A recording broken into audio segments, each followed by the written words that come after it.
Holy doodle squat, we just witnessed an incredible NXT TakeOver UK show from Blackpool, England. My name is Fred Richani. This is TSC, your home for pro wrestling news updates, interviews, and everything in between. If you're new here, please consider subscribing. Twitter is blowing up. My phone is blowing up because we just witnessed one hell of a TakeOver show. Shocker, another NXT TakeOver delivers. But there were some questions going into NXT UK TakeOver, the first NXT UK TakeOver show. NXT UK has been around for a couple months now. Not going to lie, I haven't had a chance to catch a single episode. I've caught bits and pieces here and there. Quite frankly, I haven't found a lot of the characters interesting outside of the women and Pete Dunne and Moustache Mountain. But I gotta say, this show definitely encouraged me to tune in more often, either on YouTube or WWE Network, to NXT UK. First things first, crowd was hot, as expected. Sold out in the ballroom of Blackpool. Vic Joseph and Nigel McGuinness, I thought, did a tremendous job calling the action.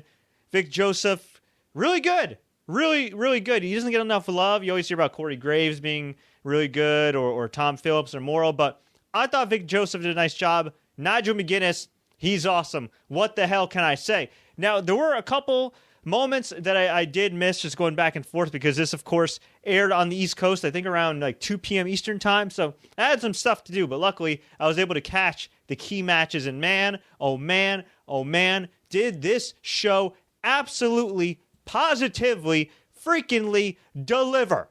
So let's take a look at some of the results. First things first, let's get to the big news. Walter, the former WXW champion out of Germany, one of the best wrestlers in the freaking world. I believe he's also a former Pro Wrestling Guerrilla PWG champion. A guy who a couple of my good buddies actually got to train under in WXW during their Germany excursion. Walter made his official WWE debut. Now, from what I understand, according to numerous sources like the Wrestling Observer, Walter has a unique deal with WWE where he essentially didn't want to move out of Germany, and who could blame him? He's a big star there. He's doing well there, making a living there. He was making a full-time living with WXW. I'm assuming the NXT UK deal is going to allow him to stay working in WXW and some other promotions within that area. Of course, with NXT UK, there are new restrictions, as a number of promotions can no longer book Pete Dunne and Tyler Bate and all those guys. But this is a great get for WWE. And if this guy ever decides to make the move to North America and do his thing on the main roster, I mean, whew, oh my goodness. It's just crazy to think about how in NXT and NXT UK alone, there's so much freaking talent that is ready to contribute right now to the main roster. It's unbelievable, and you'll find out why in a sec. So, Pete Dunne versus Joe Coffey, the Iron King, was our main event. Not really familiar all that much with Joe Coffey, but he's a hard-hitting dude. Looks like the beefy, less tattooed older brother of Aleister Black. And these guys had an unbelievable match. If there's a couple cons I want to get out of the way, okay? One, I think there were a few too many kickouts. It was crazy. It was a hard-fought match, and if you're going to do that, you might as well do that at the NXT UK version of WrestleMania, right? So I didn't have too much of a problem with that, but I did sense that the crowd was getting a little burnt out. Also, this match went a little too long, and it's not that these guys are trying to get their stuff in and all that other stuff. They worked really hard. They sold very well. Everything looked crisp, looked snug, it looked like a fight, okay? It really did look like a fight. I don't want to make people think like, okay, this was like too long, it's boring. No, it was awesome. It was a great match, but it was also exhausting as hell to an extent. And I think if you cut like 10 minutes out of that match, I think it would have been it's a great match. I think it's already a match of the year candidate. But if you cut out 10 minutes, I think it would have been even better. And also, too, this is something to think about. When I say, like, okay, this match should have been shorter or whatever, when people say that, it's not just a case of entertainment value, right? Like, these guys put their bodies through a freaking war. They took some serious bumps. So you take 10 minutes out of serious bump taken, this would have been better for them as well. So this was nuts. Coffey kicked out of not one, but two bitter ends. Dunne kicked out of Coffey's finish as well. There was a spot in the match where Coffey was saying this is his kingdom. They're at the top. And then Coffey just fell to the outside. At first I thought it was a botch. I guess it wasn't. Because A few minutes later, they were both up top. I don't know if Dunne was going to go for a top rope bitter end or something like that. Both guys fell to the floor. Ugh, I know there's those pretty black mats out there now. It's not like it's concrete like the old days, but it's still gotta hurt. And Pete Dunne hit the bitter end at the end. Coffey kicked out. Dunne locked in kind of like a mounted triangle, grabbed his fingers, broke them, and Coffey had no choice but to tap out. Wow. If there was ever a match that made a guy look phenomenal in defeat, especially a guy who, quite frankly, is nowhere near as well known as Pete Dunne, this was the match. And Edward Plays on YouTube says Pete Dunne and Joe Coffey had an amazing match. Noe Lara says NXT UK was awesome. I totally agree with y'all. It was just an excellent show. And again, the match, the main event, I'm not hating on it. I just think, like, for the sake of those guys too, busting their asses. Like, you could have cut 5-10 minutes and it still would have been amazing as well. But I guess, they wanted to build up the drama and everything. And it honestly, it went long enough to the point where you thought, oh God, is Pete Dunne really going to lose after being NXT UK champion for 600 plus days? And I was thinking in the back of my mind, while Joe Coffey has the performance of his life right now, I don't think he's the guy. And ironically enough, after Pete Dunne was celebrating and visibly emotional by the impact he made in this match, in this event, Walter comes out to confront him. Another thing I kind of didn't like, Joe Coffey stood between the two and then got knocked out by Walter, but it sets up a future match between the two, and somebody's got to be a fall guy. It's got to be Joe Coffey, but he looked great here. I think he raised his stock tremendously, and what can you say about Pete Dunne? I think because of the lack of visibility with NXT UK, because it's low on the totem pole for at least North American fans, and even British fans, really. From what I understand, it's not like English wrestling fans are going crazy for NXT UK. They did tonight for NXT Blackpool, but you look at everything that's going on in the UK with WWE. Raw ratings aren't great. SmackDown ratings aren't great on Sky Sports. Their deal could be in jeopardy in some way. World of Sport, which was revitalized by ITV, not exactly doing all that great in ratings, although I think they were renewed for a second season. And NXT UK, at least as a TV show, from the people I've talked to that have actually watched the show, and it's not a lot of people that I know, they said action's good, but it could have more personality. It could have more of that UK wrestling flavor that you got in the indies and like Rev Pro and Progress and stuff like that when things were bubbling up. So, whoa, I don't know. Just great stuff. Walter, I think he's definitely going to be the guy to dethrone Pete Dunne, but we forget. We really forget about Pete Dunne sometimes. I mean, we know he's great, but everybody always talks about, Kenny Omega and Hiroshi Tanahashi and in WWE AJ Styles and Daniel Bryan and Seth Rollins to a lesser extent, and rightfully so. Those gentlemen all belong amongst the best in the world. And you can certainly factor in a lot of the women there as well, like Asuka and Becky Lynch, Charlotte Flair have been tearing it up lately. But you look at what Pete Dunne has done over the course of these 600-plus days as UK champion. And even prior to that, the original WWE UK tournament where he had that amazing final match with Tyler Bate, where Tyler Bate became the inaugural champion. This guy is just doing an amazing job, and for somebody as young as he is, it's ridiculous. How old is this guy? This guy's got to be like in his early mid-20s, right? I mean, he's 25 years old, 25 years young. He is already this good. I don't give a damn about size.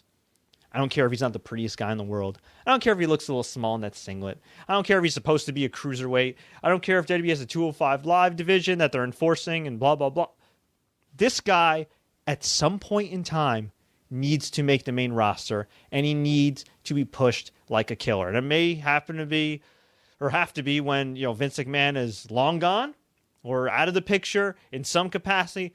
I don't know, but they got to get this guy on Raw or SmackDown at some point, because the skill that this dude has, the selling, the swagger, okay? Yeah, when you maybe see him in person, maybe if you didn't know who he was, you'd be like, who's this small guy?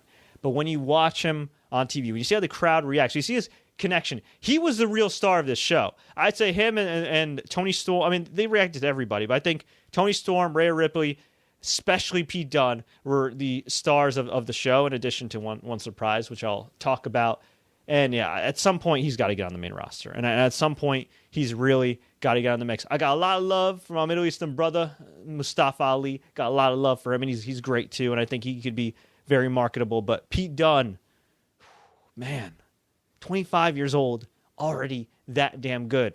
I think we got to talk about him more when it comes to the conversation of one of the very best wrestlers in the world. Joe Coffey's no slouch, but Pete Dunne, consistently across all these promotions, Progress, ICW, WWE UK, NXT UK. I mean, he's done it, man. He's really done it, and I'm really happy for his success and hope big things are to come from here. We had a great match with Rhea Ripley, Toni Storm.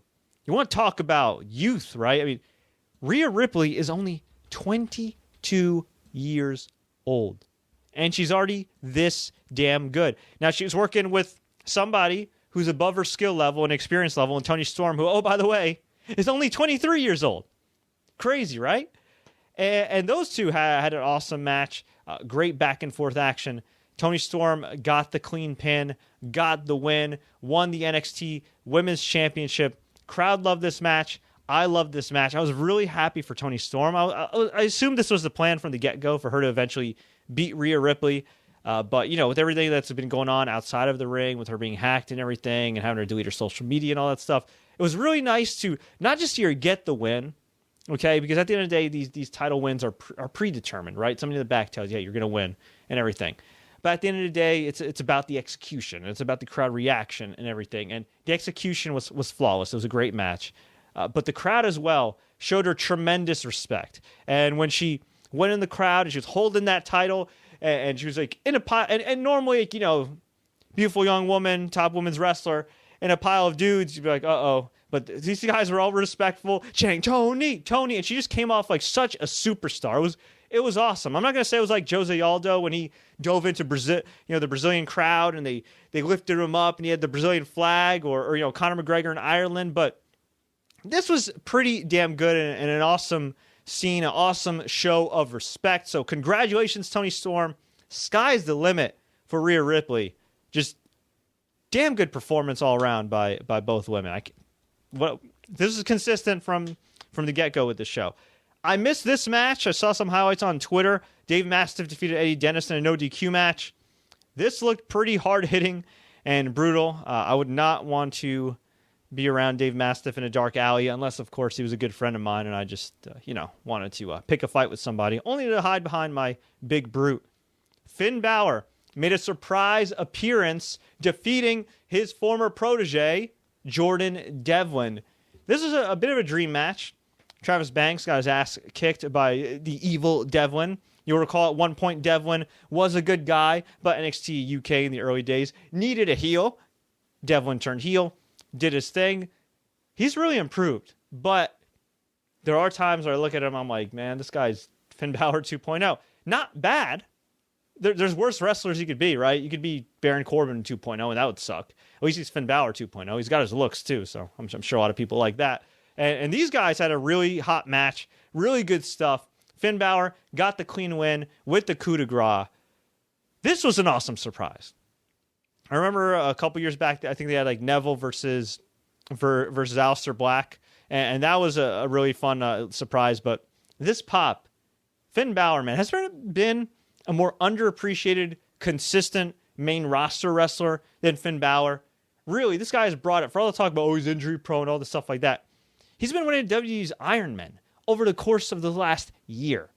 And he's a guy that was instrumental in NXT's international expansion, and to an extent WWE's as well. And I really would like to see this guy at some point get some semblance of WWE gold. Hell, I'd love to see this guy win the Royal Rumble, and maybe even, dare I say, face AJ Styles at WrestleMania and the battle of former Bullet Club leaders. That would be great, although I'm loving what Daniel Bryan is doing right now. Zack Gibson and James Drake defeated Moustache Mountain to become the first ever NXT UK Tag Team Champions. Whew. This was also a hell of a match. Moustache Mountain is tremendous. I'm not that familiar with Gibson and Drake. I've seen them here and there, but they had a great effort here. I love the British Bulldogs tribute. They wore similar tights to the old school British Bulldogs that did Moustache Mountain. So props to them for that. There was one spot where Tower Bate was on the shoulders of Gibson, and Drake went for a suicide dive. I'm watching an animated GIF right now. Went for a suicide dive. It was like a doomsday device on the outside, but with the suicide dive, and freaking Tower Bate just flipped over, landed right on his stomach, almost landed on his head on the mat on the outside. That was brutal. I believe Tower Bate was also busted open the hard way, bleeding a little bit from the head. But these guys left it all out there, and I don't really know what else to say as far as the matches go. I mean, just great stuff all around. You should go out of your way to watch this show. If you don't watch NXT UK, who cares? Watch this show. You may start watching NXT UK. As far as who was shown in the crowd, I know sometimes NXT likes to do that, where it's like, hey, here's Bobby Roode, or hey, here's Ricochet. We had Charlotte Flair in the crowd, which is pretty cool. They showed Kaylee Ray and a favorite from the original Mae Young Classic, the former alpha female, Jazzy Gabbert, was shown there. So maybe, just maybe, Jazzy, actually, I'm sure it's probably, is finally signed. Finally. You may recall, people wanted to sign Jazzy. They said, please sign Jazzy. They didn't do it because they discovered some type of neck issue, and she ended up getting it taken care of. And thankfully, it looks like she's finally getting a real shot with WWE. Super happy for her. I remember her from a few years ago when she was kind of green in TNA, and she had some potential, and then just kind of disappeared off the face of the earth, like a lot of TNA prospects. And it's nice to see that in recent years she's gotten over through WWE, throughout Europe, and she's getting a shot here. So very happy for her. Overall, what the hell can I say other than NXT TakeOver UK Blackpool? It's a mouthful. Massive, massive thumbs up. And whew, what's next on the docket? Well, we got the Royal Rumble. We got NXT TakeOver Phoenix. We got Gargano versus Ricochet. We got Ciampa versus Black. I am liking what I am seeing. And this is around the time when even WWE's main roster starts to improve and gets hot at the right time. So I'm looking forward to seeing what's going to happen, especially with All Elite Wrestling popping up out of nowhere. Or did it? Especially with seeing ROH and now a make or break position. Do they spend the money to compete? Do they let themselves fall to number 3 or 4 behind NJPW and AEW? Do they just sell off? What are they going to do? We'll see. And of course, you got New Japan Pro Wrestling, which is going to continue its Western expansion. And on top of that, doing its thing in Japan with some new top stars like Jay White and Juice Robinson. So it's a great time to be a wrestling fan. It's a great time to be a pro wrestler. You got a lot of options and a lot of options to drive up your price. But folks, I want to hear from you. What did you think about NXT TakeOver UK Blackpool? Will you be watching some more NXT UK after this? Let me know. Leave a comment below. Just a couple quick notes. We're going to be having a new Sports Courier podcast episode looking back at the year that was video games. So if you're a gamer, you might want to check that out. That'll be uploaded very soon. Also, I just uploaded a video blog on the unfortunate Lars Sullivan news. Lars Sullivan's main roster run could be in jeopardy already. You're going to have to check it out, find out, and let me know what you think. Until then, folks, tweet us, Facebook us, do what you got to do. Take care, like, and share. Don't forget to subscribe for more updates. Don't forget to enable notifications. I'll try not to hit the mic with my chin again. I'm just damn excited. Well done, NXT UK. Until next time, everybody, as always, enjoy the matches, and long live the Bruiserweight.